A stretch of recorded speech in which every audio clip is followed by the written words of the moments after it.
take a stand, bringing the truth to a fucked up land. We've had enough of the lies and deceit. We're done for good with the toxicity. Oh, hell, thanks. We are the Rabyd Nation. Oh, hell, thanks. We are the Rabyd Nation. Oh, hell, thanks. We are the Rabyd Nation. We are the Rabyd Nation.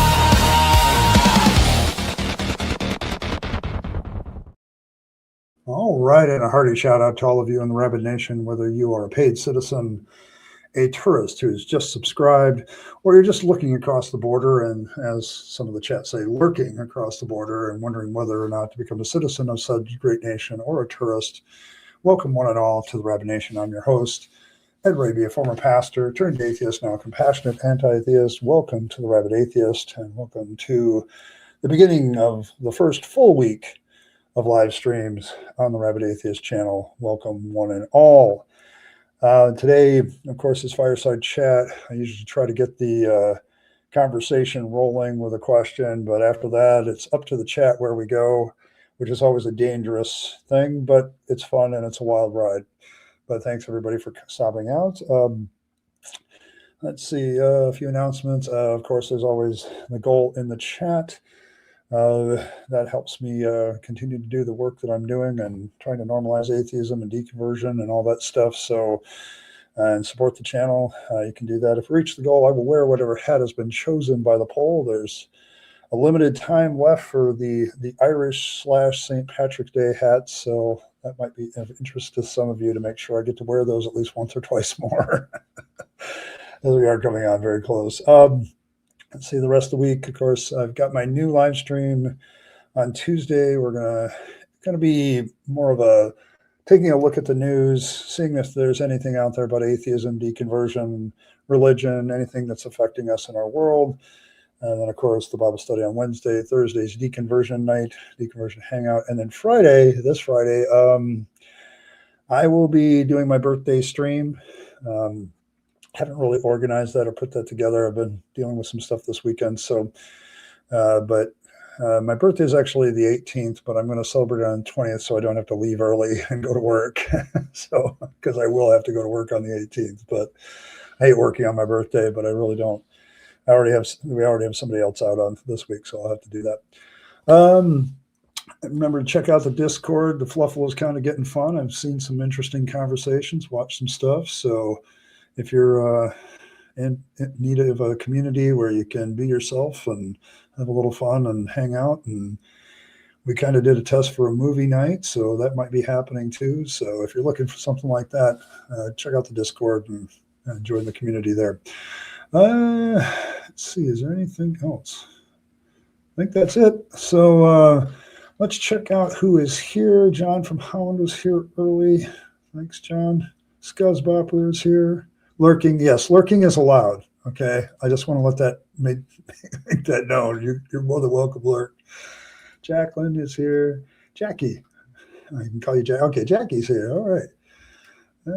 Evan is here early too. Yes, I love the music too. In fact, the mighty Philbert is here, and he's the one that did the music. So you can check out his channel too. He's had some good stuff lately. So there you go.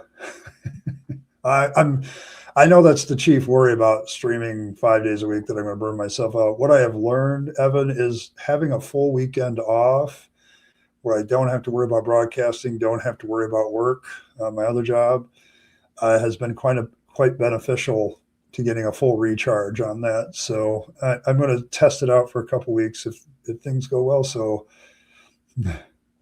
you can be a citizen fluffle. You can be a tourist fluffle. Anybody can be in the fluffle. The beauty of the Fluffle of Fangs is the religion, the official state religion of the Rabyd Atheist nation is Fangsology. So anybody can be a follower of Fangsology.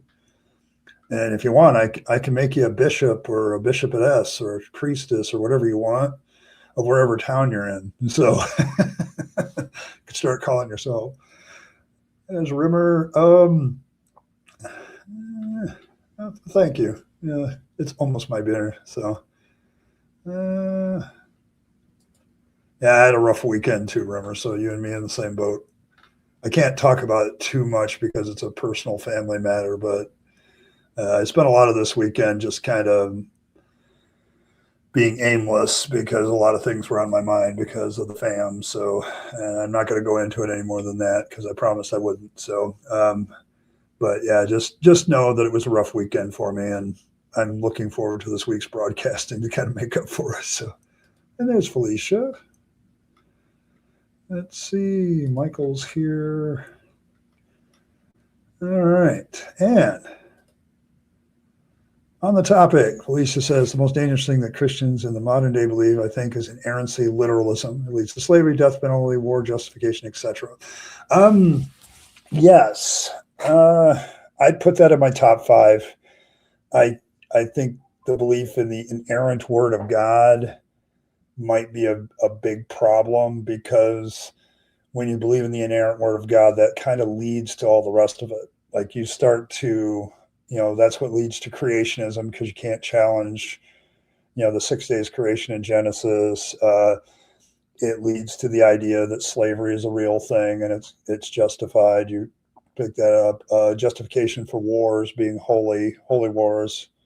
I might go into that a little bit tomorrow when I talk about the war in Iran and religion, because I think there's a religious overtone to that war that started right out the gate, and it's still there.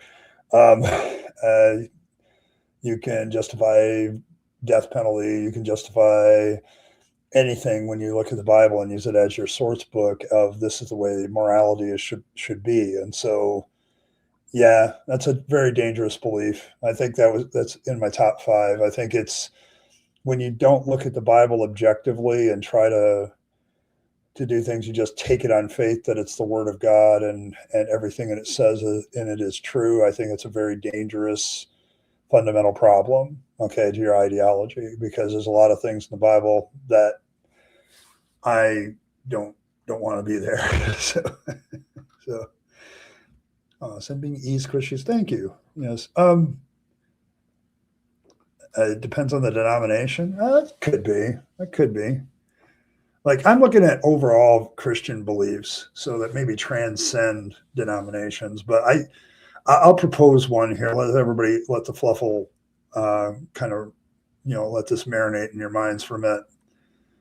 I think the belief of just saying something like, well, let's just give it to God and let God handle it. I think that's a pretty dangerous belief on a very practical day-to-day level. I think it leads to a lot of, shall we say, not dealing with issues in real life. I think going along with that is afterlife beliefs, because if you have an afterlife belief, then it allows you to avoid taking responsibility for things in the now. God will handle that in the end, or God's justice will be like the idea that we can pass the buck off to God and we don't have to take responsibility for things is, I think, one of the most day-to-day stuff. Like it is one of the big ones to me. So let's see. Maybe generally the idea that you're inherently broken. Yes, I think that everybody's a sinner and everybody's inherently broken. I think that's a very dangerous belief.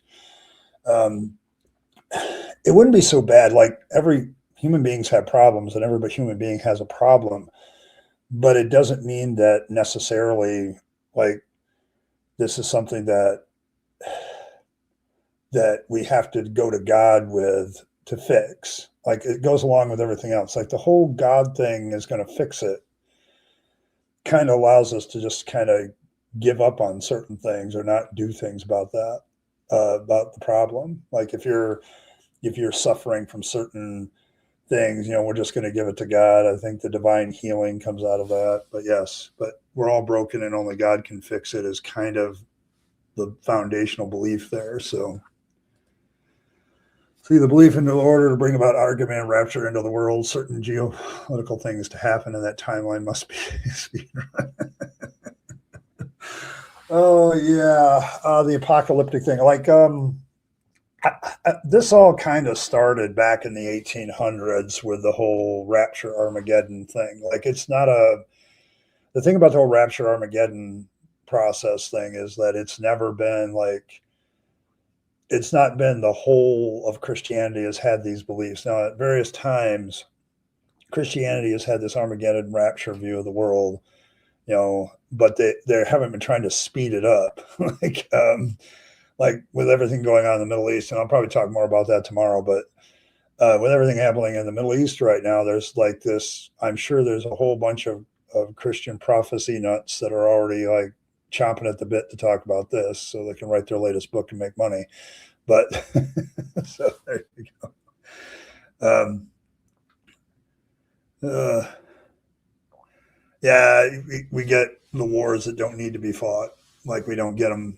Like there's a whole bunch of wars in history that would not have happened if it wasn't for religious justification, Armageddon type beliefs. So my only afterlife belief is that should we survive, we should reconstruct the dead and learn from them. But we have to survive long enough to reach that technological phase. Yes. I don't know. I think there's a scary kind of thing there. Like I remember when I was like I play a lot of science fiction games and fantasy games, and there's always ideology in there that comes out. And I remember when I was playing Cyberpunk 2077, and the whole idea of beginning to take everybody's mental brain image and turn it into like an artificial construct that you could consult later was kind of weirding me out.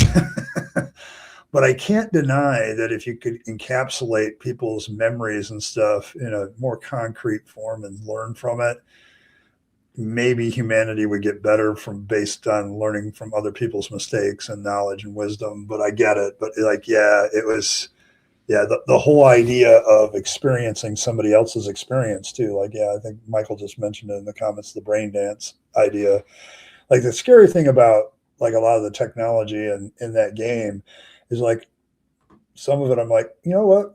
We're actually doing some of that already. And other parts of it is like, yeah, I can see where we could pull that off. So it's kind of scary at times, but yes. Yes, let's accelerate God's plan because apparently it loves to be pushed around. Yes. Well, it's the whole, there's another dangerous belief. Like there's so much of, like God is this all-powerful, all-knowing being, but we don't trust him enough. So we're going to try to accelerate his plan by doing certain things or try to save society by doing certain things. I think when I was a month ago, when I was talking about Rhett McLaughlin's like interview with Alex O'Connor, Rhett says something that I thought was very interesting and very true. Like he says, like putting the 10 Commandments up in every school, that's somehow going to save society. Like we don't trust God enough to save society, so we're going to put 10 Commandments up in every school building. Like it's, it's like there's this basic problem with that. Like there's no trust that God can change people's hearts. We're going to do it for him. Like, and we're going to make sure they get the right religion, like ours. So yes, but yes, let's accelerate God's plan and everything. That's a very dangerous belief too. So yeah, I agree with Felicia. Inerrancy and infallibility means don't question, but also have a problem with the whole submission to authority thing. Yes. The idea of submitting to authority,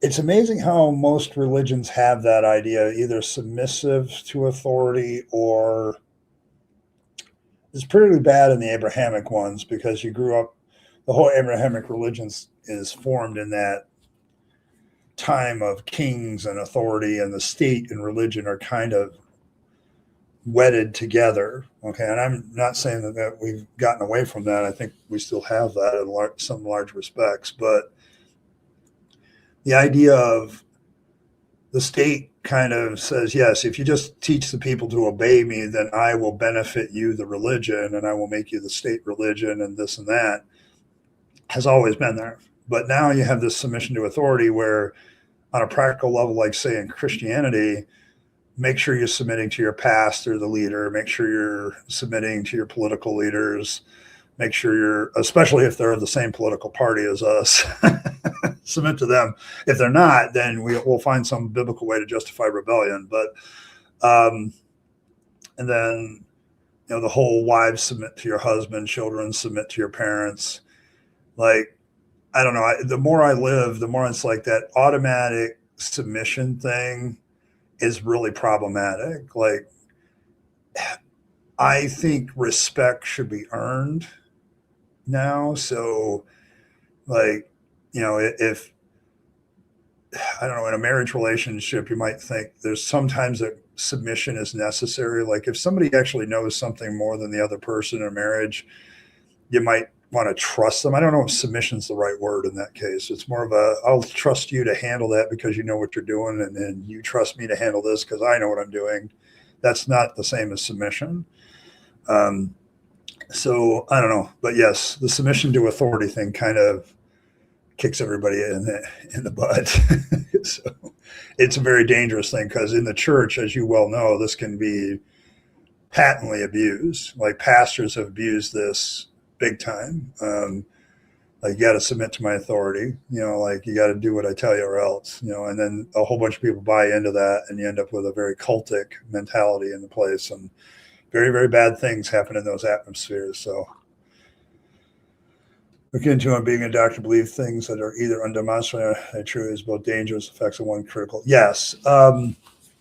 Like, I think that's it's dangerous because I see this so many times in real life situations. Like, it goes back to we're just going to let God handle it kind of thing. Because in a similar way, you can believe things that allow you to just like not deal with the problem. Like, I know so many Christian believers that don't go to counseling because they believe that their counselor is God. Like, God is the best counselor, so why would I need to go to a therapist or psychiatrist? Things like that.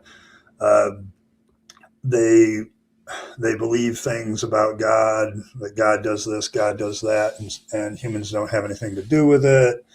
The creationism that keeps us backward scientifically. It just, there's a whole packle of stuff there but at a personal level, like I always like to get deconversion to the personal level. And the personal level is when people personally believe this stuff. What happens is they tend to have this mentality where they just don't effectively deal with reality because they think this other thing is real and it's not. And so you end up with a lot of problems that way. So many people I knew in church, for instance, when I was in the Pentecostal church, didn't go to doctors because they believed Jesus was healing them, and they would avoid the doctor because I don't need the doctor, I have the great physician, sort of thing. So there's that. Yes, I saw that part. I actually did that mission, Michael, where they had the NPC get crucified and they did a brain dance of him so people could experience what that was like. I thought that was, see, that's just like that game just plays because it's so close to reality. I had to stop playing it because I'm like, yeah, this is giving me too many doom and gloom feelings. But yes, I remember that one. Murmuring in your ears 24/7 whenever they want. Yes. Yes, prayer is always a very, if God's just going to do what he wants to do anyway, why why bother to pray? Like, and what good is having a divine plan if anybody, what was it, George Carlin said, any schmuck with a $2 prayer book can come along and change your plan. Like, it's not really what's good at being the divine being if you can't just do what you need to do. I mean, yeah. Oh, yeah. The state and religion are very different concepts back then, but yeah, they were kind of like there together. I know. I get you. I was mainly talking about pastors. I get that because I can bring that in. Like, I was never one of those guys that I don't think I ever said that. Like, I figured my authority based on the respect that I would gain by my treatment of others. Maybe that's a little bit my autistic idealism there in the ministry, but I just never played the authority card. Like, a lot of people played it for me because I'd say supportive would speak up, well, it's the authority of the pastor, and you just need to, you just need to submit to the authority of the pastor. I'm like, I'm sitting there being very uncomfortable with that notion. So,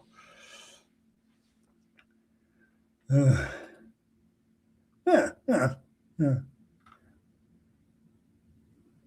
Yeah, it's only submission if you give up control of everything. Sometimes it has a trust because they know what they're doing. Okay. I just want to say I'm not sure that submission is the right way to describe. I'll trust you handle X and I'll concede to your point in this. Yeah, I think it's just submission isn't the thing. Like if you're in a mutual respectful relationship, I can acknowledge that the other partner may have like strengths that I don't possess. And so if we're dealing with something that involves their strengths, I'd rather let them handle it. And whatever advice they give or guidance they give, I'm just going to kind of, if you want to follow that or trust that, because in my mind, they know better what they're doing. As long as it goes both ways, I don't think that's submission necessarily. I think it's just a good relationship. So, God bless it, no pasteurized. Okay. I thought Evan was in charge of the puns, Michael.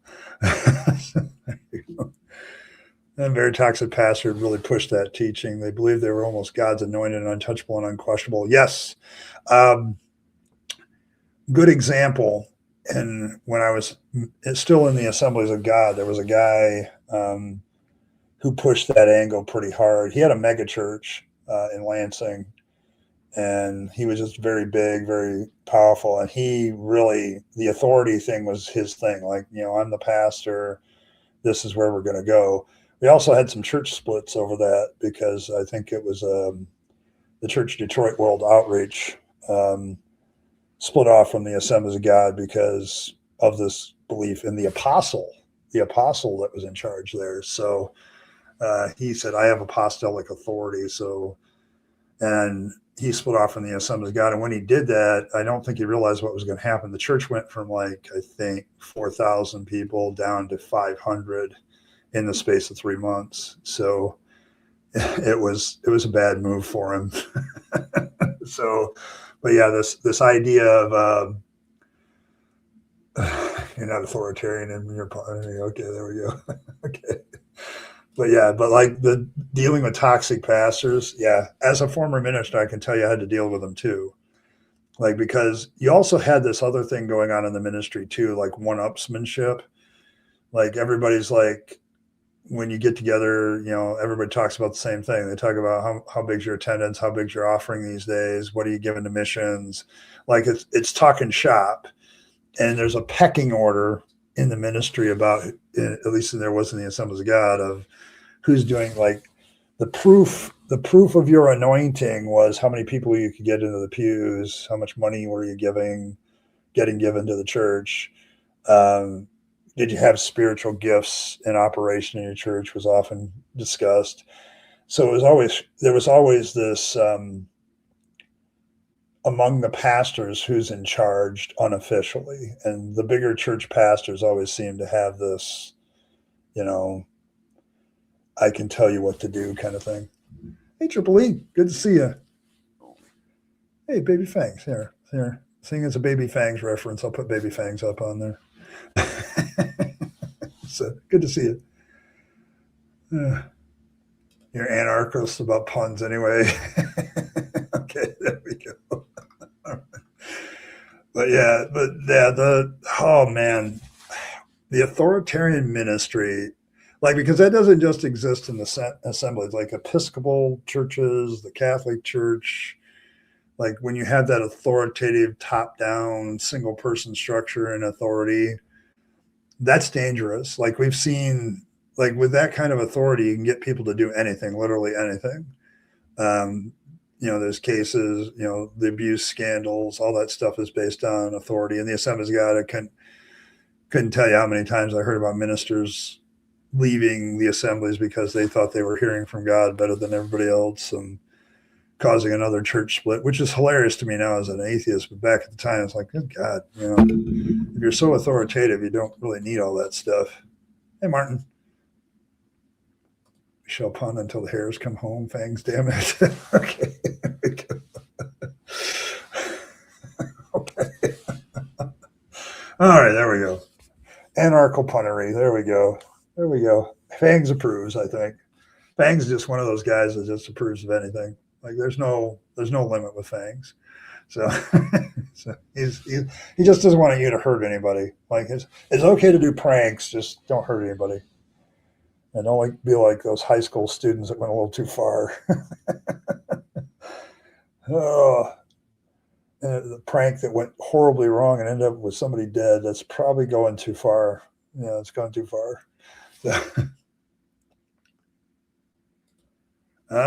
Yeah. Well, that was the thing about being in the ministry, Triple E. Like because there's another dangerous element to this authority of pastors thing and authority of the Bible thing is people's perception of you as the pastor. Like I knew a lot of people that expected me to be like, could you get your husband, like one of the times, like my ex-wife was asked, could you get your husband to pray for this? Because, he's closer to God because he's a pastor. And it's like the assumption of that. But yes, how many people did you feed? What are you doing to minister to the poor? Those are questions that don't come up when pastors meet. Like it's very rare. Like you're always going to talk about how many people are coming to church, the budget, what sermons you preached, all that stuff. It's a complete accident. The wife doesn't even want to press charges. I don't know what you're talking about it, but it's hilarious.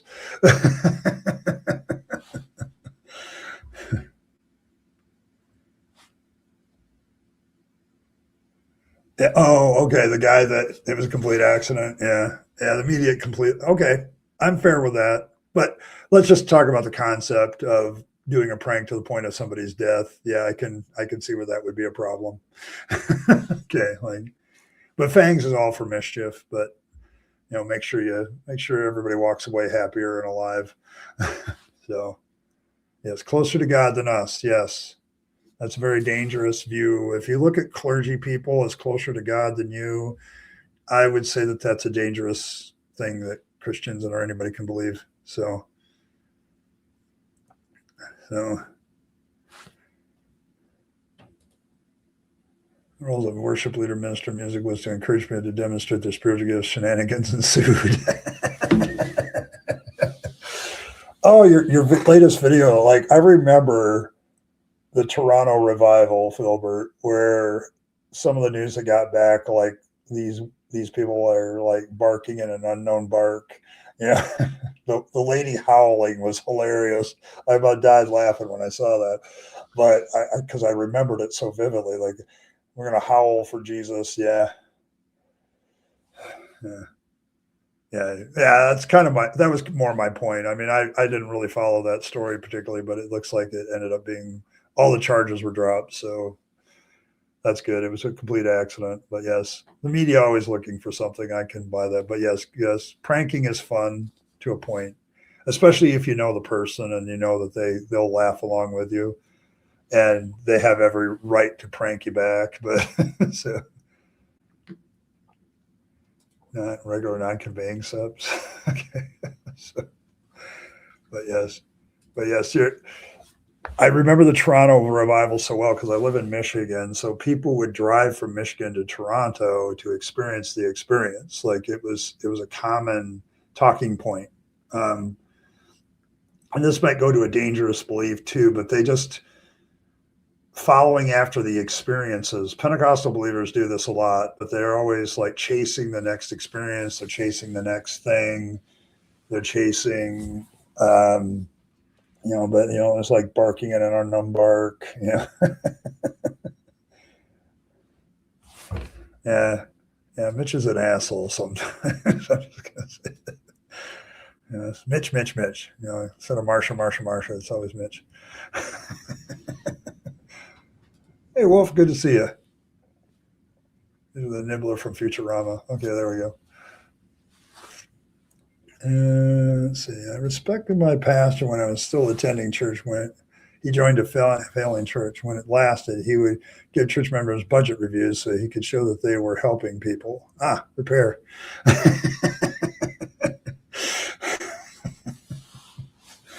Oh yeah. when we did the video on Friday, one of the things they brought up was the building thing.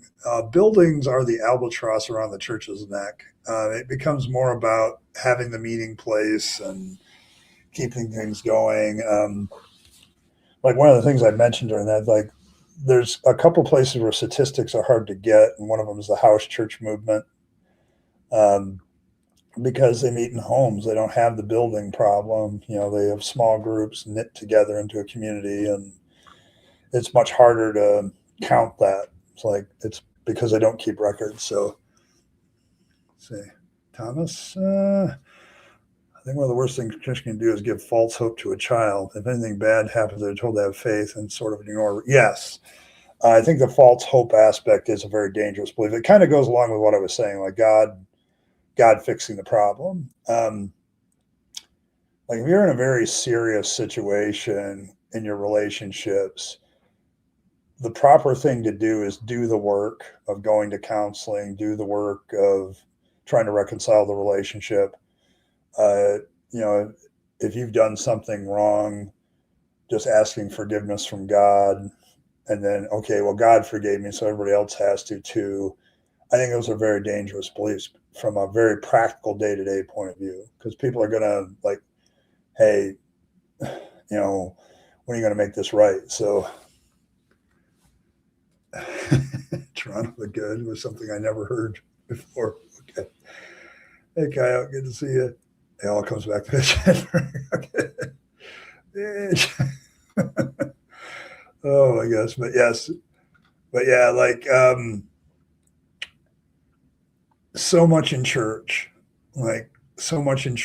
is about giving people false hope about reality. Like I can't tell you how many times this is about false hope.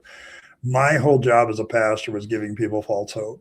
Like it was like, you're dying, you face all these difficulties, but God will make it all better.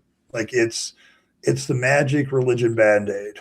And it's a dangerous thing to believe, in my opinion, because you end up not actually doing anything to actually help your situation. You just keep getting into these cycles where it never gets better. God's will is ultimately upon it. Like how an S can never be broken. It's just temporarily becomes serious. Okay. Yeah, that's probably true. Hang out, survive in the snow. Yeah. Oh my gosh. What a weekend. Between the family crisis and all the really rotten weather this weekend. Like I had Friday, I'm coming home from work Friday morning. I can't see because it's snowing so hard. Then last night I'm going to work and there's 5 cars in the ditch because it's a combination of rain, snow, sleet, and really bad driving conditions. Almost thought about turning around, but I made it to work, made it home. But yeah, so if God forgives you, make sure to get that in writing. Yeah, I think that's another one of those dangerous beliefs. I don't know if I qualify it as the most dangerous, but like the idea that you can get this personal idea in your head that God is going to forgive you from anything that you do, like because you have this relationship with God, so he's going to forgive you of everything, so it doesn't matter what you do. Now, I know a lot of Christians will come up against that belief and say that's a false belief, but a lot of people still believe it, and it's still a problem. So, willing to believe in magic. That's why they are kids. They don't know imagination for reality yet. I think it cripples and dogmatic. Adult Christians don't unlearn. Yeah. It's what takes so long. Like I can tell you as a former Christian education director / pastor, we focused on children for that very reason. Like if you can implant it into a kid's, like we didn't put it in this language. I do now that I look at this kind of behavior as cultic. But if you can implant it into a child, certain beliefs and magic or divine beings or whatever when they're young, it is very, very hard for them to get rid of that later. Like it's very, very difficult. And so it's one of those things that I now realize what I was doing, and it's probably the thing that I'm most sorry for. Still have to deal with it because like so much indoctrination that I did when I was a Christian education pastor, probably more so than I did as a pastor, because I was setting up systems of indoctrination and leadership development, making sure the kids got all the things before a certain age. Yeah, what Christianity does with kids and indoctrination of children, or any religion for that matter. Yeah, so there you go.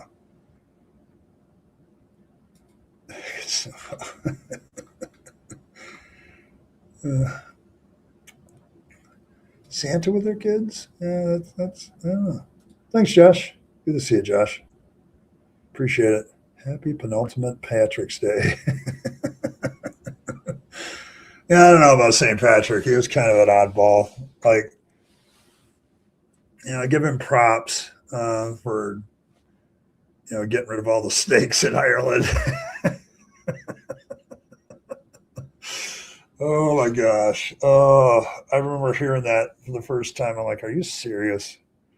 Is it not possible that just snakes they just didn't bother? Like, like I can't remember somebody said, well, the fossil evidence doesn't actually have a lot of snakes here.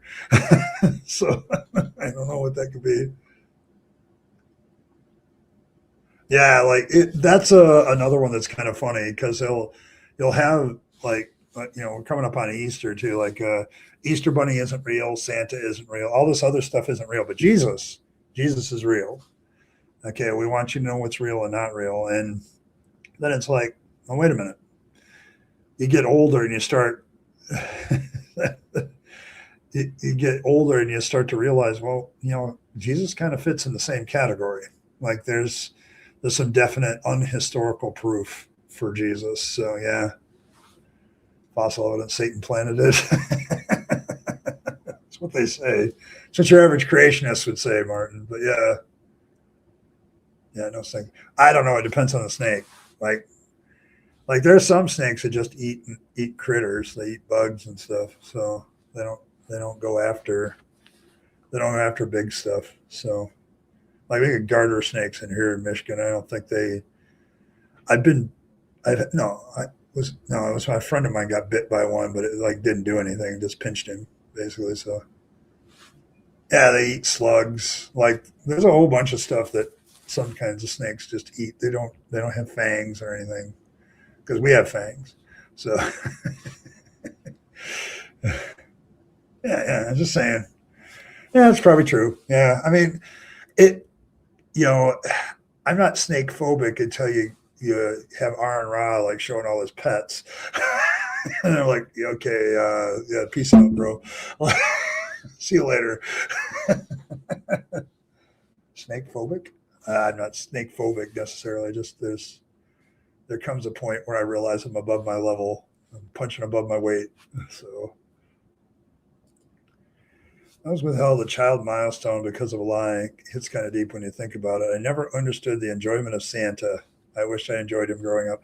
Yeah, there's something about that with childhood, isn't there? Like the magic of Santa kind of appeals to a child. But, helping kids to distinguish between fantasy and reality is an important thing, but I think it sometimes could wait a little bit.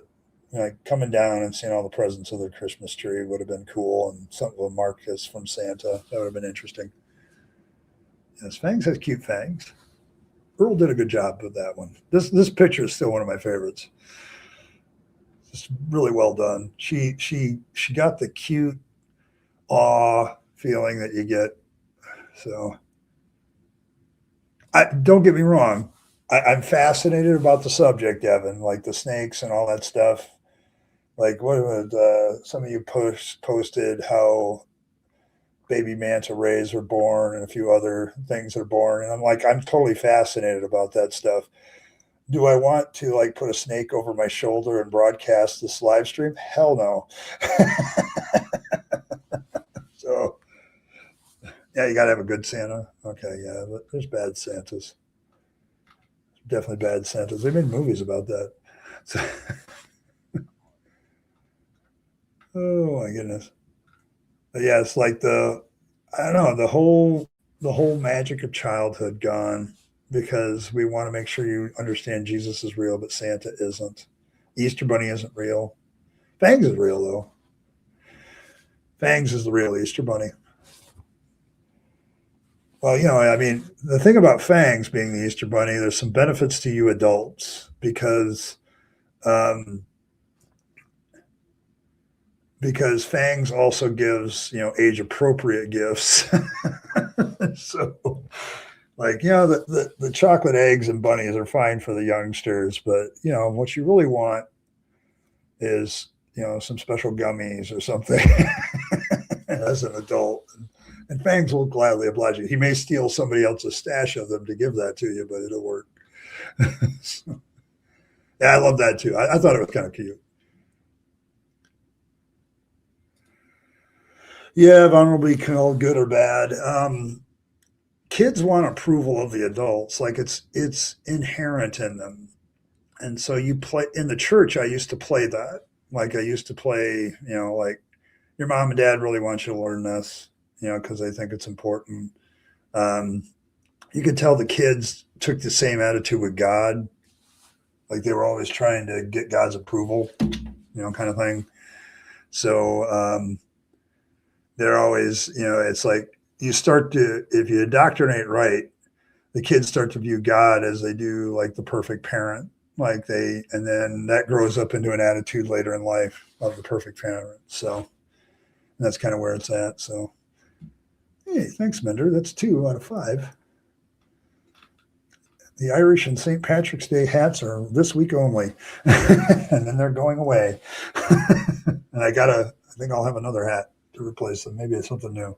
We'll see. But yes. But thanks very much. Appreciate it.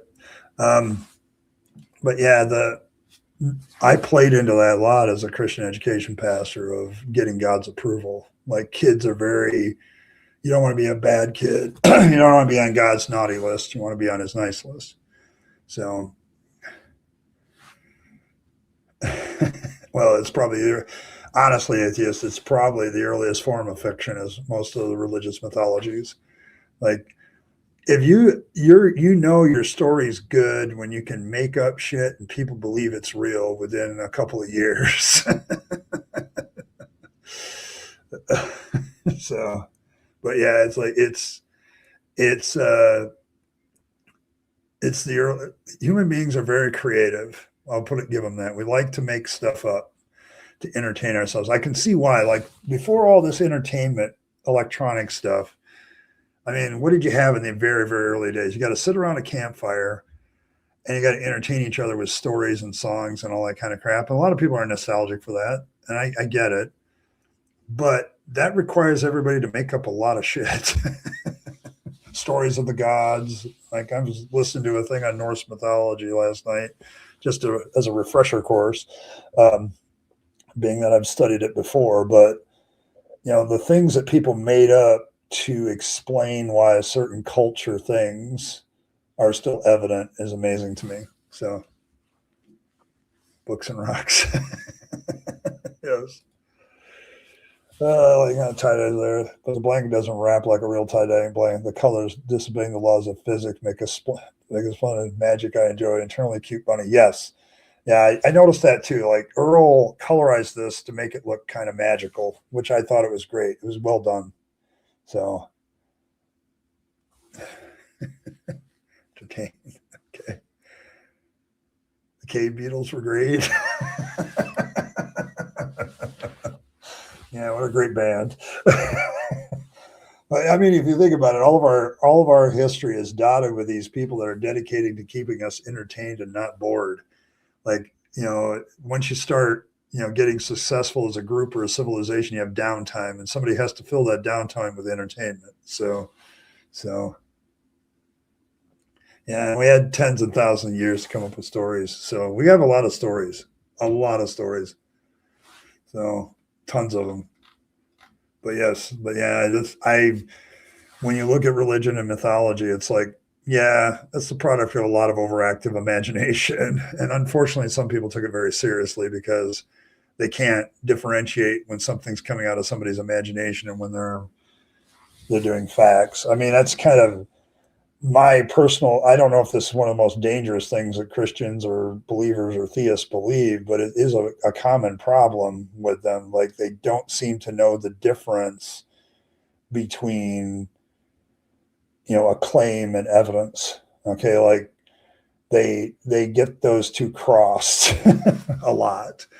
Like when somebody gets on here and they'll yell, Jesus is Lord. And I'm just like, that's a claim. You got any evidence for that? Is there? So, oh, I agree. I think before there's like an official language, I think stories were made up. Like people made up stories in their head to explain things long before they could communicate those stories. Like the evolution of human beings, particularly society and imagination and entertainment, is a very, very interesting study. And every once in a while I poke at it and it's like, hey, man, this is interesting stuff. But it's also had some interesting side effects that we kind of, okay, we get into a more rational state of mind. Let's figure this out. So yes. Oh my goodness.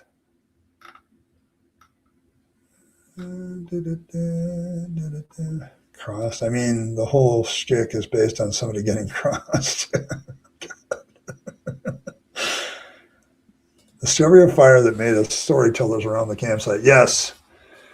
The discovery of fire, the ability to control, make our own fire, is probably responsible for I don't know how many things in humanity. But all of a sudden we have this fire we got a common fire. 10 of us can sit around that thing. 2 of us will get the smoke in our eyes and the rest of us will keep warm. But it gave us downtime. Like, okay, well, we got to do that. So, yeah, and then, it allowed us to cook food, which allowed more foodstuffs to be edible to us.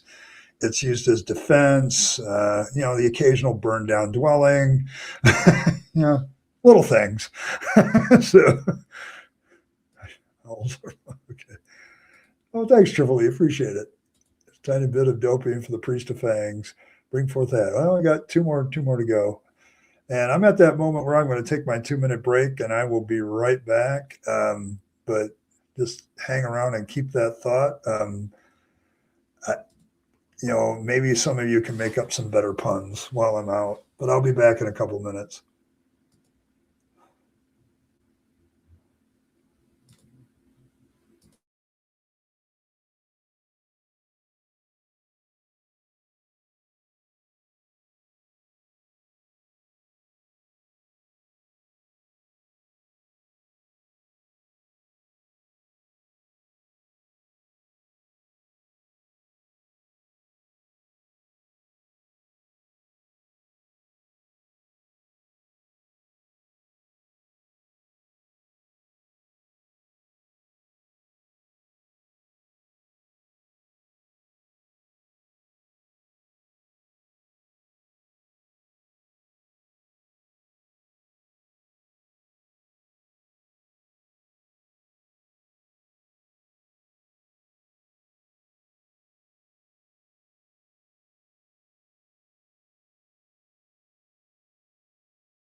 All right, I am back, and it's good to take a break. I only give them 5 variants. Smoke them if you got them. Oh man. Yeah, I'm gonna have to. I've got to do something with that. That's a placeholder intermission, but it opens up a whole bunch of possibilities for intermission. So, like, I could put ads on there eventually someday. So, no, I don't think I've ever had in my life anything to do with the occult. Like, a lot of people mistake the necklace around my neck for an occult symbol. It's not. It's a Viking symbol. So, um, found on Viking graves. So, it would make more sense to accuse me of being connected with paganism, like a Odinistic paganism, which is much more close to the truth. But I've never really done that either. Why do all atheists look the same? Do we? I don't think we do. Like, I'm not trying to be rude, but I don't look anything like the black atheist. He has a channel. You know, I don't look anything like a lot of the female atheists out there. There's a few of those. Um, I don't know. I don't know. I don't think we look the same at all. So it seems kind of rude. Hey, and it looks like we hit the goal. The hat is winning 40%. The Irish plaid fedora. There we go. Rest of the stream. Whole half of it too. I'm not miserable. Looks like I all counts. I don't know. I don't think I ever had anything. Our atheist. I don't know what that means either, Phantom. And by the way, good to see you, Phantom. Yeah. Well, let's see. Smug. No, I would have to say that I am very conscious of the fact that I don't know a great deal of things. And I certainly don't make claims like I used to when I was a theist, claiming things in my smugness of how I was going to heaven and everybody else was going to hell, and how I had the truth and everybody else had lies. I guess it depends on your definition of smugness, I get. But miserable, no. I've had more peace of mind since I've been an atheist than I ever did as a theist. So, yeah, we look exactly alike. Oh, Evan. I don't understand that one. So I don't understand that. Speckly, no hate, bro. Seen a lot of total of 4 atheists, one agnostic. Yeah, I mean, I don't know. Philbert, like, I don't know how me and Philbert look alike. Like, if you put me and Philbert next to each other, you have to really move the frame around because Phil is really short and I'm really tall. So, well, I don't think we look alike at all. So, but I mean, but to address this more directly, like, I don't think you know very many atheists. And I think you're projecting a lot of bullshit that you've been told on people. And quite frankly, it's a very dishonest accusation, I guess. Like, if you're going to have good conversations with atheists to, like, I don't know if you're a Christian or whatever you are, win them over to your religion, this is not the way to start. Okay. It's not going to lead you to any open doors. I am a lot of X everything. Are you the guy that commented about how non-denominational evangelicalism and Catholicism and Orthodox are growing? Like, they're not suffering the negative effects from Friday's stream? Because I got news for you. That's not true. You should probably do more research. So, but yeah, like ex-evangelical, also ex-liberal Christian, ex a lot of things actually from a Christian point of view, I suppose. So I probably have the whole gambit at some point. I know my last church I pastored, I had ex everything in front of me. So, and they were all still Christians. I just didn't like the labels. So, and so what? That has nothing to do with why a person's an atheist. There are atheists that have come out of every denomination. So it's I've traveled in this circle for like 6+ years, and I've discovered atheists can come from almost any background. But ex-evangelical, that's probably one of them, but so what? Like the issue of atheism is people don't believe in God because they don't feel the evidence is sufficient. And that encompasses a lot of ground. Like the problem I have with you, Josh, is you're doing a lot of stereotypical stuff that you've been taught about atheists or think about yourself, and you haven't bothered to actually look at atheists and have conversations with them. So that's kind of where I'm at with you. But there you go. Yeah, I have a smug that I drink my coffee out of. Okay, torture device around the neck seems to be a cult to me. When I became an atheist, I feel more free, no guilt for being me. Yeah, I don't hope so, because you're not winning. Okay, listen, understand something. Like atheism comes from a lot of different quarters. Like the first thing you have to get out of your brain is that there's some sort of pattern to how people become atheists. There isn't. Okay, it's kind of like saying there's a pattern for how everybody becomes a Christian or how everybody becomes a Muslim. Like, no, every individual comes to whatever they believe or not believe in very different ways.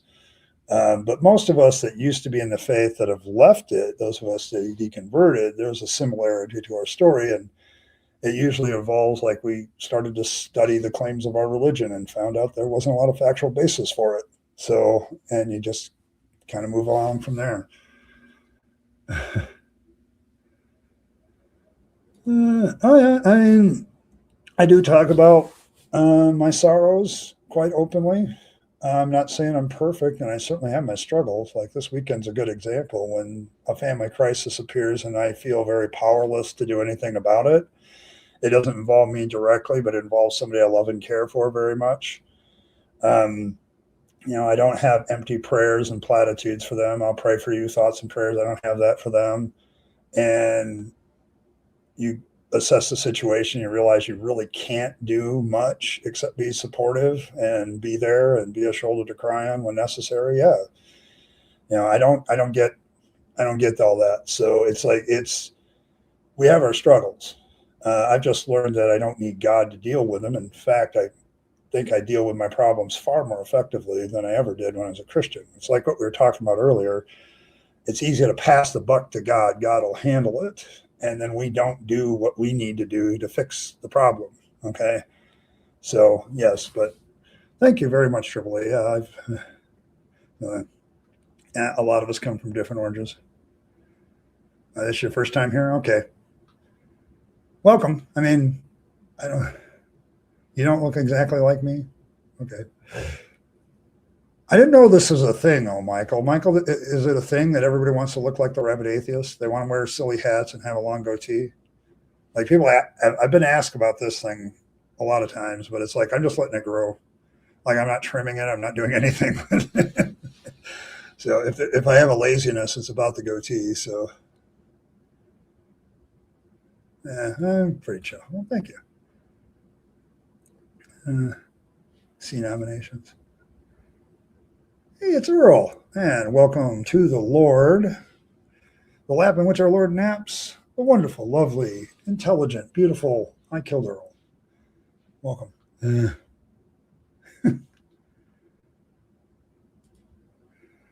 This is a funny hat salesman who clearly enjoys his collection. Oh, I'm trying to win. Are you grumbly? There we go. I'm trying to catch up with chat. I see that you've been here for a bit, but I'm catching up with chat. But it's easy. I have the defense in my back pocket, locked and loaded. Oh, the most dangerous easily is end times NASA and how it permits this lack of empathy for the here and now. Yes. I think this has been the major theme throughout the entire evening, Blossom, is how the end times, afterlife, follow the Bible, without question. The authority, this whole complex of things allows you not to have empathy or be engaged in the real here and now. Like you're always passing the buck to the future when you have religion, when you have Christians have beliefs. So, well, let me tell you what, you give me some demonstrable evidence that prayer actually fixes a problem. Like you can show how when you pray, things actually get fixed. Like you can demonstrate that, let me know. Because as far as I can tell, it's talking to yourself. Okay. Which has its benefits, but yeah. And trust me, I've had plenty of religious experiences. So sport atheist for just a natural sport atheist for the fluffle. Okay, there you go. No one's passing the buck, but never the drum. Yeah, there you go. Yes, God is fiction. Evil. Website. You have some pretty cool stuff. Yeah.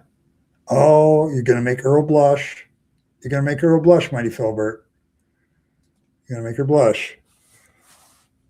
I've learned compliments and head pats will make Earl get all warm and fuzzy all the time. It works.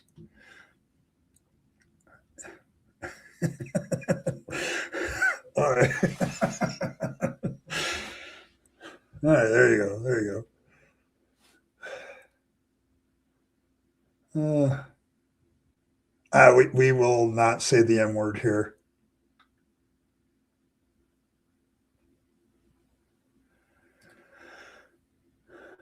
I was a Christian when I discovered it. I found him to be adept and proficient in both scripture and the theological stuff. Yes, my education is in that. I'm trying to find a way to use that. And YouTube came to mind. So, adept and proficient. Okay. Wolf almost watered the word I dare not speak. Real smart. So you're all going to be Ed. Okay.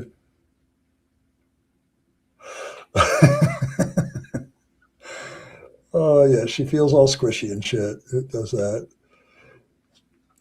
Oh, my gosh.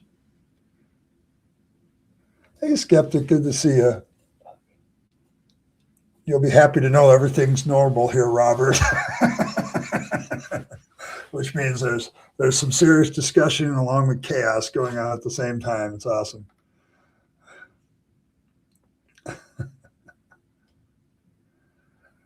Yeah, like the thing about religious claims around here, Josh, is that you got to kind of back that up. Like, we're not, most of the people that come to this stream are already non-believers, and we do get the occasional believer, and I'm happy to discuss things with them. I'm fine with it. I used to be one myself. So it's all good.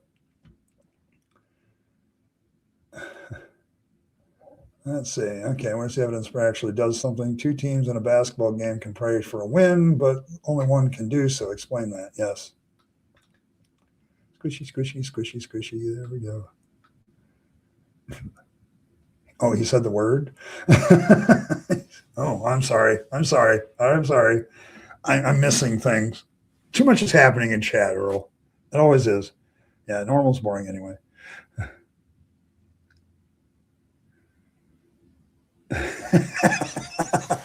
Now, do I have to see?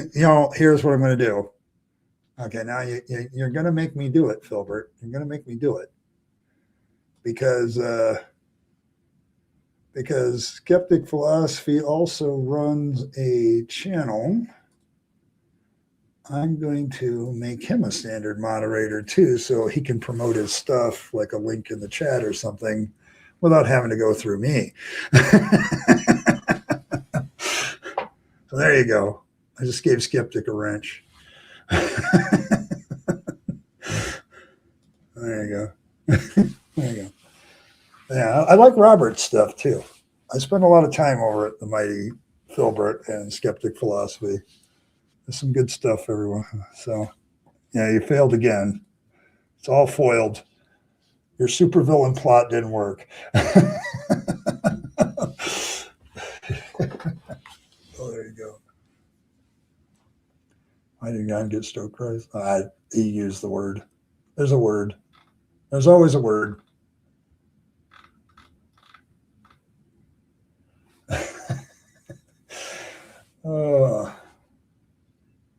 Tin foil or aluminum foil, though, right? Yeah. There you go.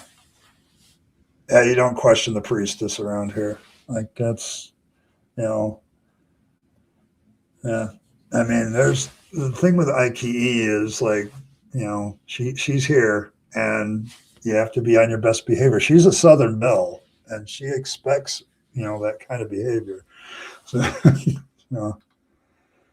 one of those Scarlett O'Hara kind of ladies. So.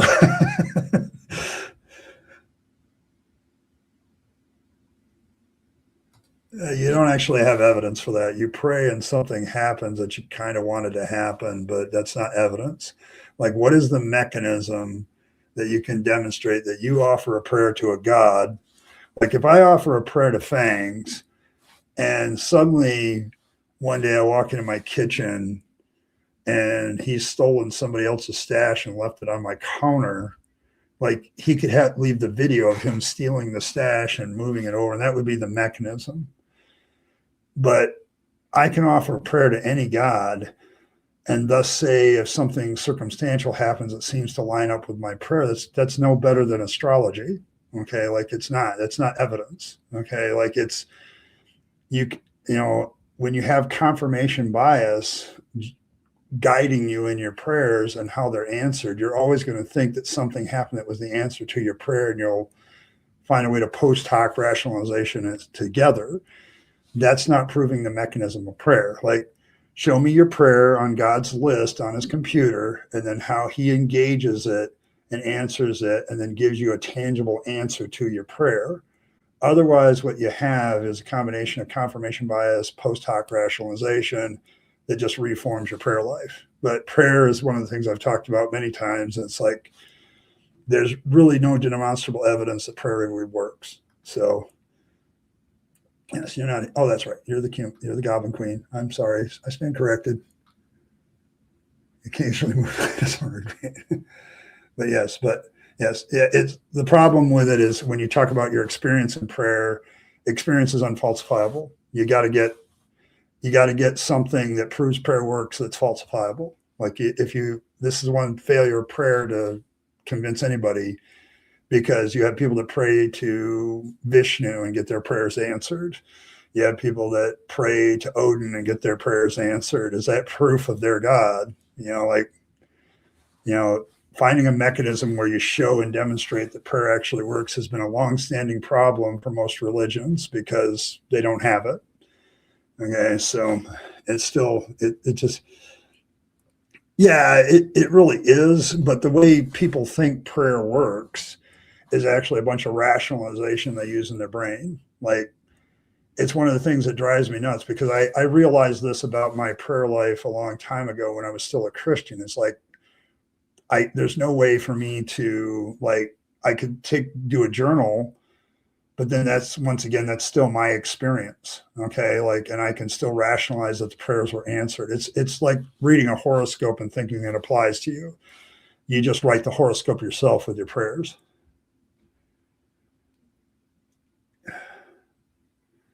I think there's good evidence for love, depending on how you define it. But I mean, neurology and psychology have gone into love and what makes up love for them, and have data, case studies.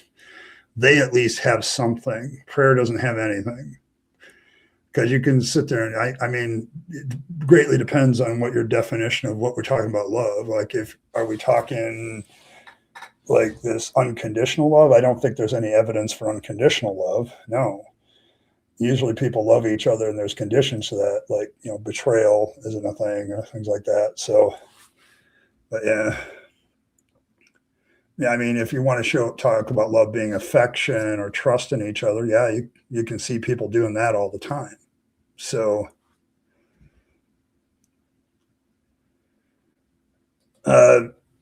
first of all, I think materialism isn't the only thing that guides me. Okay, so I think that's another myth about atheism is that it's all guided by materialistic stuff. Like, I don't think that that's the case. Like, but yes, but you asked for, can I demonstrate love? And I think I can. I think I can. What I don't think you can demonstrate, it doesn't matter whether I can demonstrate love or not. Can you demonstrate prayer empirically? Can you do that? No. Okay, because it's unfalsifiable. Every prayer claim is an unfalsifiable claim. So I prayed for this. This happened. And there have been studies done on prayer that show that it has some negative effects too. So depends on how much money they have. Okay. That's all right, Jackie. It's all right. That's okay.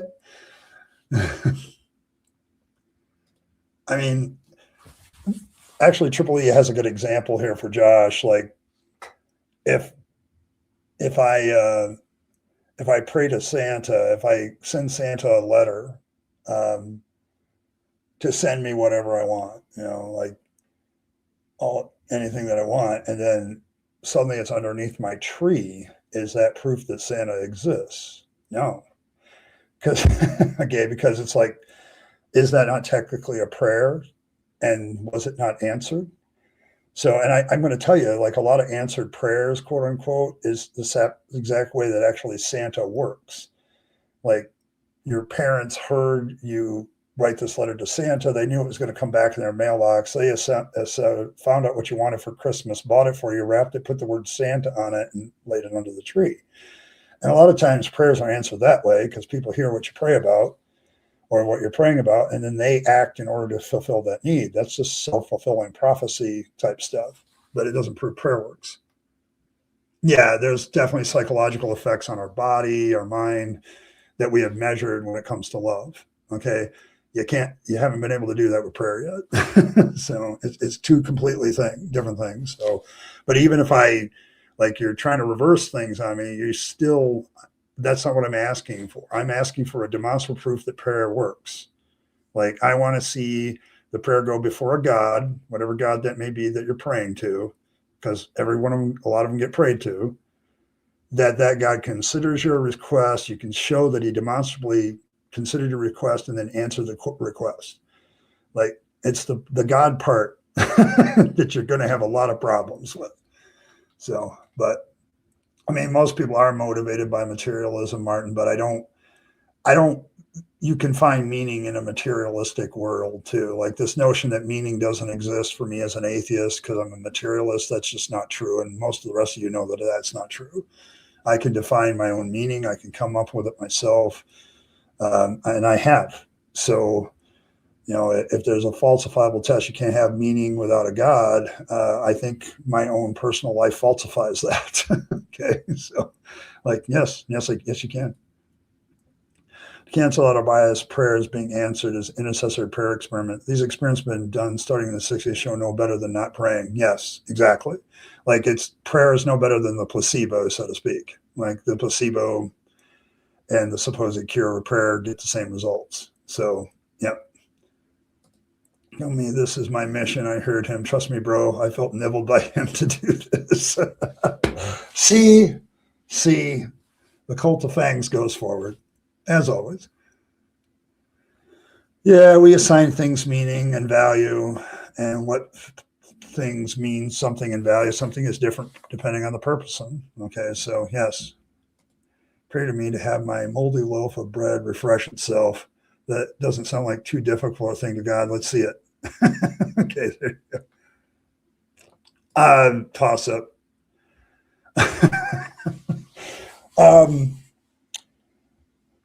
I don't know. I guess I would think there's a little bit of relativity to that. Like, if I'm in a Muslim country, I would probably say the Muslims, if they're in control of the government, might be a little bit more dangerous to me. In my own country, the United States, I would say the Christians are more dangerous because they're trying to take over the government.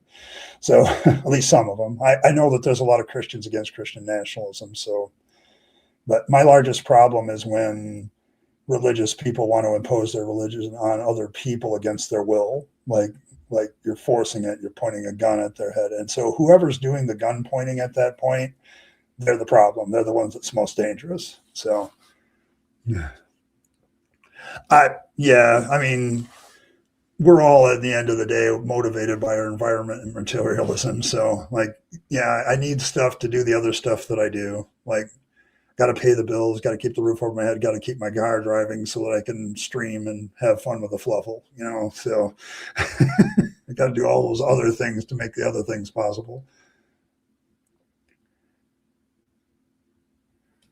I don't know if he went too far. I, I, I mean, I've been addressing his questions. Here's the thing, Triple E, he can ask all the way, and I on StreamYard, I still get everybody's question, even if on YouTube they get deleted or timed out. So, but if you're going to make a claim, like I think the problem most of my mods have with a lot of this stuff is they've seen it many, many, many times before. Okay, and I know it's hard to like. I don't want to deal with this again, right? Um, so you know, but I will address all questions. I didn't have a problem with him. I'm just still waiting. Like he's trying to shift the debate to love, and I'm like, you still haven't proven that prayer works. Like we're discussing prayer. Like my largest problem with theists, and this is sometimes when they get timed out, is they switch the subject because they want to avoid doing what I asked of them. Like it's if you're going to sit there and make these claims about prayer and how prayer works, you need to demonstrate that. Quit shifting to other things like my atheists believe in materialism and love and all this other stuff. Just because my stuff might be false doesn't mean your crap is true. Okay. You got to prove your crap. Okay. And, you know, the largest problem I have with theists is once you get them to face the burden of proof, they tend to run or deflect or try to change the subject. And usually that's when my mods get pissed. Okay. So, okay. Like I asked you a question. Okay. Prove prayer works. Don't give me the mechanism. And all of a sudden we're switching the subject to love and materialism and atheists. Like we don't want to deal with our own viewpoints. We want to attack somebody else. So, let's see. As a nihilist, I'm extremely offended at the notion that everyone is motivated by meaning. Meaning is a self-realizing concept. One of some people never. Yes, and I have now kind of come over to your side there a little bit, Wolf. I think meaning is discovered. Like it's not like I'm going to sit here and pick a meaning. Like I'm going to make this be the thing that my life means about. Right. This is the central thing in my life. It's a journey of discovery to me. And I'm always on the journey, and I find that much more fascinating and much more things, you know. So, yeah, it's just it's like I'm beginning to think that I'm not really so much on a quest for what was meaningful. It's like I'm discovering what's meaningful, and I think that's much more. So, he's already dead.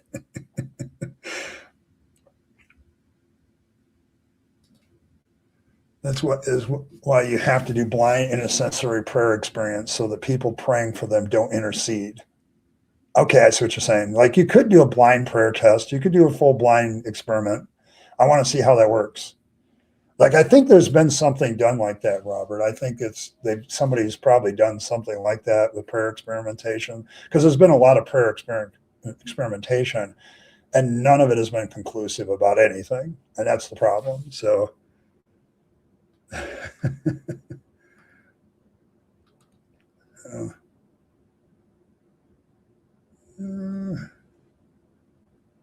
And projecting is actually asking questions within there. Yeah, well, there you go.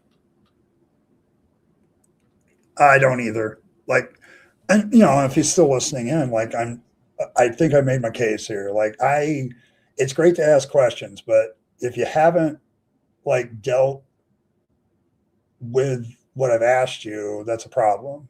Like I want a conversation, not somebody that keeps changing the topic when it gets uncomfortable for them. Like I really wish theists would self-reflect on that a little bit more, Triple E, like when they talk to me. Like if you're changing the topic, why are you changing the topic after a question I asked? Like, or a challenge that I've issued? Why are you changing the topic? Like it's a common tactic of theists to change the topic. Like all of a sudden, I'm like attacking the idea of prayer. Okay, attacking I'm like challenging that idea, and all of a sudden we got to switch to atheism and materialism and love and all that. And it's like, It's like you still haven't answered my question. So,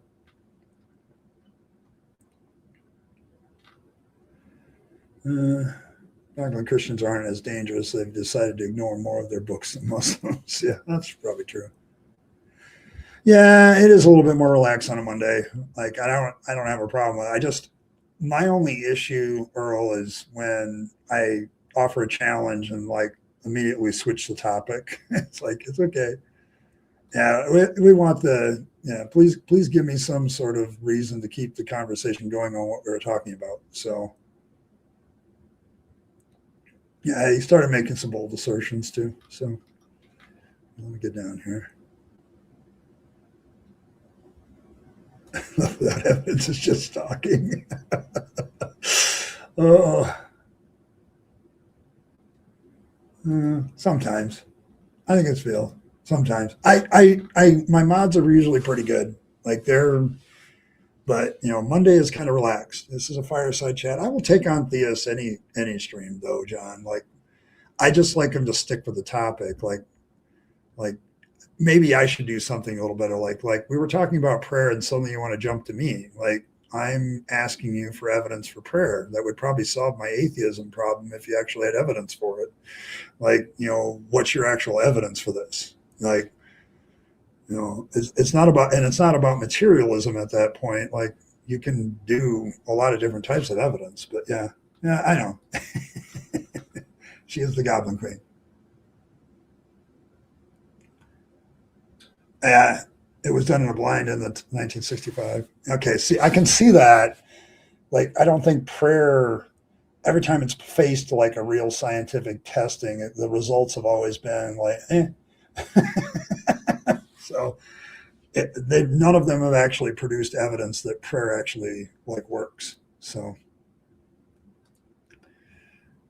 yeah, I've seen a study where people knew they were being prayed for did worse than somebody who wasn't prayed for. Yes, that's actually a study out there too, because there's the theory about that, I think, and I don't know if they've tested it, is there's like a performance anxiety in the person being prayed for. Oh, they're praying for me now. I better get better. And it actually causes a lot of anxiety, which can cause a problem when you're trying to heal. So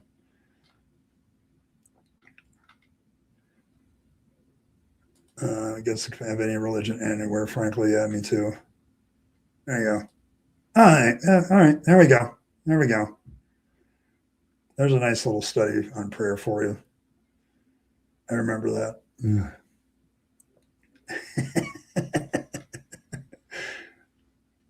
Yeah, it's a joke. It's a joke.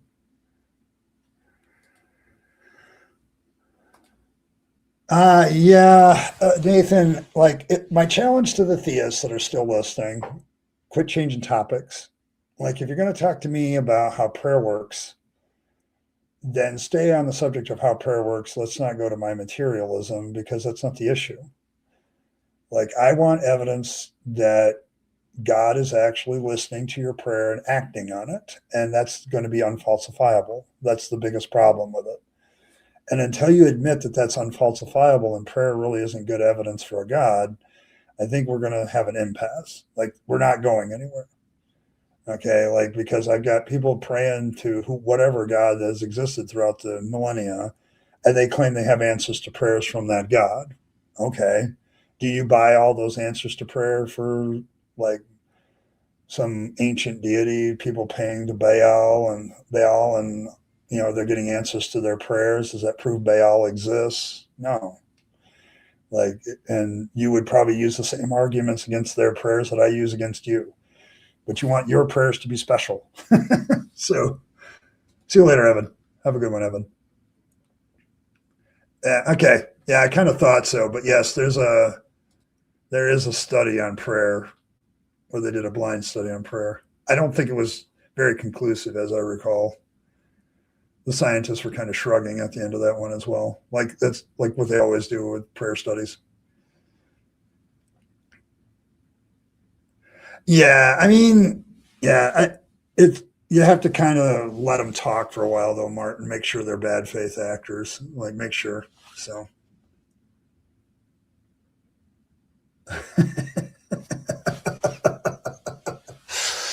Oh, the Goblin Queen. The Goblin Queen uses her scepter more for a lot of different things. You need to pray with open eyes, and blind testing doesn't work. No, but yeah, like there have been tons of studies. Like, I'm sorry, when I look at people praying and they get their answered prayers, it's like the same thing as somebody reading their horoscope, believing it's true for them. And hey, look at that, all this stuff happened. And it's like, if you're consciously looking for evidence that your prayer is answered, you're going to interpret it a lot of things as answered prayer, and it doesn't prove that your prayer was actually answered. Yeah, I know you'd be a great deity, an evil one, malevolent one, but a great deity. Yeah. I've given you your props there, Earl. Like, I don't know what would be a similar dealie in the. Yes, I'm not sure what kind of deity you would be. Like,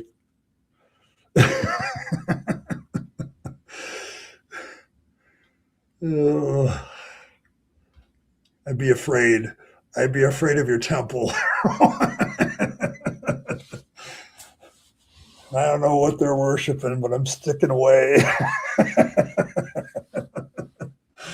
Oh, I do like hanging out with you, though.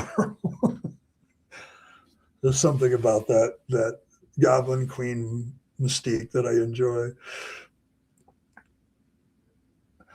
Yeah, I mean, don't get me wrong. Like, I think people feel better. Like, and I know that it's like, I know, like, when people send out thoughts and prayers to certain situations, it's more about them than the actual person they're praying for. So, oh, you posted the wrong link? Oh, yeah, there it is. There it is. Okay. There we go. See.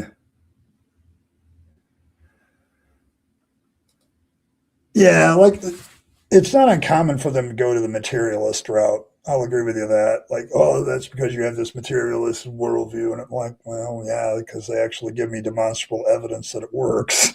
Okay. Like, but yeah, I can see where people, like, they want to feel like they're helping, and they feel like my situation this weekend, I felt very powerless to help anything. And so if you have a mechanism in religion like thoughts and prayers, yeah, it helps people feel better about the fact that they can't do anything. So, but yes, you would be an excellent. I don't know. I'm just curious, Earl. Like, I tell you what, that might be a good art piece for you. Something. If you were a goddess, what kind of goddess would you be? Like, and could you put that into an art piece? That would be something I would. I'm joking about the evil and malevolent part, but maybe. I don't know. But like, what that would be interesting to me. Like, if a person could turn themselves into a god, what kind of god would you be? Like, there you go. And anything on the table because it's deity. Oh, you already did that. Okay. There you go. All right. All right. All right. There you go. Yeah, prayer can be a type of meditation too. I've seen that happen. All right. All right. All right. All right. Well, I'm running late here, guys, and I've got to get going because I got to get to work.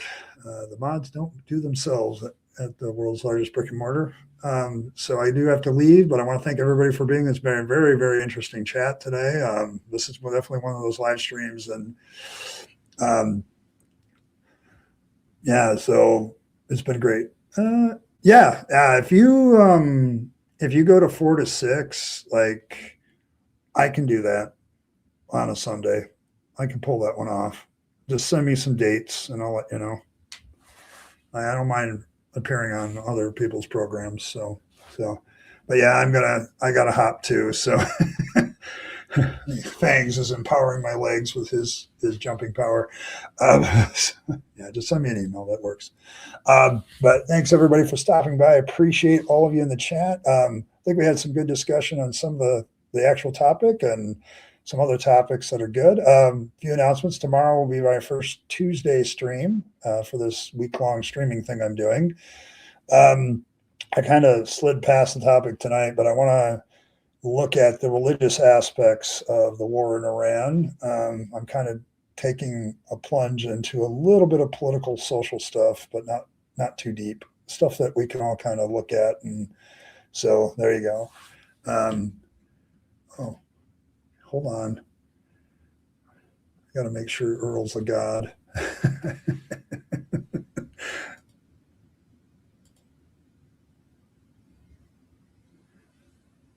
Oh my goodness. Oh yeah, that's right. I remember that.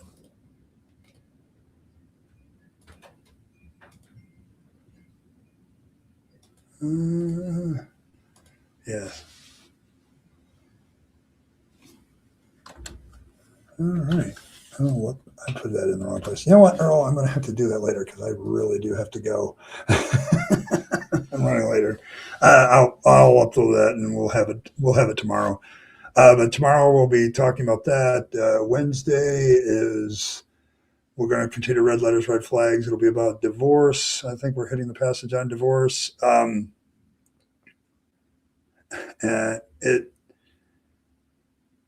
Thursday, of course, deconversion hangout. I have some sort of question for that. And Friday will be my birthday celebration. My birthday is actually the 18th, but I don't want to leave early for that. So we're going to be doing that on Friday on the 20th to kind of celebrate my 57th route trip around the sun. So there you go. So we got some of that stuff. So we'll see what happens there. But we're going to continue to do that. So that's kind of the schedule for this week. And so hopefully you'll enjoy that. So in the meantime, may Fangs nibble on all of your hearts. May he purify your religiously corrupt vegetables with his pointy teeth. May you gaze into his red eyes and note that he has very large pupils and is very cute and one of the cutest deities ever. So there you go. So there you have it. So there we have baby Fangs, yes. 18th year. Yeah. Okay. It's all the same. But yes. And all of that, make sure you leave a circumcised carrot out for Fangs on top of your stash. You might take the carrot instead of the stash. It's not a guarantee, but it's worth a try. And as always, make sure you're all wiggling your noses at each other in the fluff. We'll appreciate it. So thanks, everybody, for stopping by. Appreciate it. Let's see. That's it. And as always, folks, live your best life. You only get one go around and then it's over. So you want to make sure that you take all your time, your money, your opportunities, give them to yourself, the people you love and care for, and to make this a better world. You'll be happier if you do. And don't waste them on the trappings of religion and faith, because that's a dead end. I speak from experience. As always, thanks for stopping by, and I will see all of you tomorrow, and see you then. Goodbye for now.